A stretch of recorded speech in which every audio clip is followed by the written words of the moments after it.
വാർത്തകളിലേക്ക് സ്വാഗതം. കാര്യം പറയാൻ പലരുമുണ്ടാകും, പക്ഷെ വിളി കേൾക്കാൻ അയൽക്കാരനെ ഉണ്ടാകും.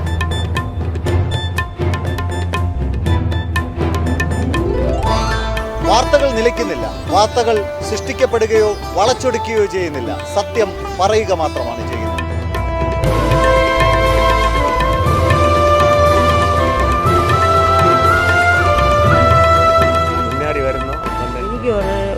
നമ്മളെ അങ്ങനെ പറയാൻ എനിക്ക് അറിഞ്ഞൂടാ.